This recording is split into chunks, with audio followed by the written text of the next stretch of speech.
আসসালামু আলাইকুম। যে 7 গুণের নারীরা জান্নাতি।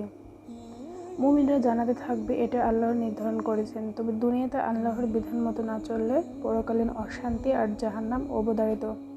রাসূল সাল্লাল্লাহু আলাইহি সাল্লাম নারীদের সতর্ক করে বলেছেন, হে নারীগণ, তোমরা দান সদকা করো, বেশি বেশি করে আল্লাহ তাআলার কাছে ক্ষমা প্রার্থনা করো, কেননা আমি জাহান্নামে তোমাদের অধিকারে দেখেছি। এই কথা শোনার পর উপস্থিত মহিলাদের মধ্যে থেকে একজন, যার নাম ছিল জাজলা, প্রশ্ন করলেন, হে রাসূলুল্লাহ, আমাদের কেন এই অবস্থা? কেন জাহান্নামে আমরা বেশি সংখ্যায় যাব? রাসূল সাল্লাল্লাহু আলাইহি সাল্লাম বললেন, তোমরা স্বামীর প্রতি বেশি অকৃতজ্ঞ ও অভিশাপ দাও বেশি। দাম্পত্য জীবনে অনেক সুখী নারীকে দেখা যায়, তারা স্বামীর প্রতি অনেক সময় চরম অকৃতজ্ঞতা প্রকাশ করে থাকে। অনেক সময় সামান্য বিরক্ত হলে নিঃসন্তানদেরও অভিশাপ দেয়। নারীদের জাহান্নাম থেকে বাঁচার জন্য এই দুটো স্বভাব পরিহার করতে হবে অবশ্যই।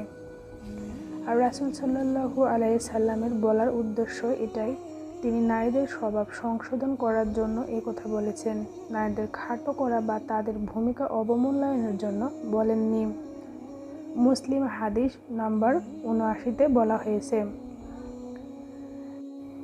রাসূল সাল্লাল্লাহু আলাইহি সাল্লামের হাদিস অনুযায়ী কিছু গুণ থাকলে নারীদের জান্নাতে যাওয়া সহজ হয়।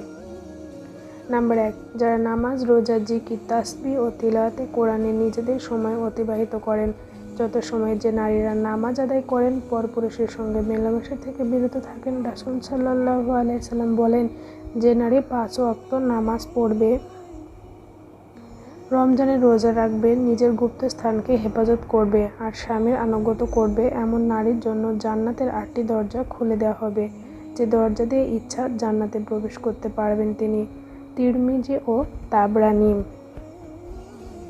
নাম্বার ২, যারা যথাসম্ভব নিজ ঘরে দুয়ারে থাকেন, অপ্রয়োজনে বাইরে ঘোরাঘুরি করেন না, পর্দা, হায়া ও সম্ভ্রম রক্ষার প্রতি সর্বত্র যত্নশীল থাকেন। নাম্বার ৩, যে নারী নিজ পারিবারিক অভিভাবক তথা স্বামী, বাবা, ভাই বা পুত্রের সঙ্গে মান্যতার সম্পর্ক রেখে চলেন। নাম্বার ৪, এমন নারী যিনি অল্পে তুষ্টি, আদর্শিকতা ও বিজ্ঞতার সঙ্গে নিজের প্রয়োজনের সমুদ্রই কাজ সম্পাদন করেন, নিঃসন্তান সহায় সম্পদের পূর্ণ হেফাজত করেন। নাম্বার ৫, যে নারী নিজে পরিবারের নেপথ্য পরিচালক হিসেবে পারিবারিক কাজে বা দূরে অবস্থিত সকল সদস্যের প্রতি আন্তরিকতা, দরদ ও কল্যাণকামিতা পোষণ করেন।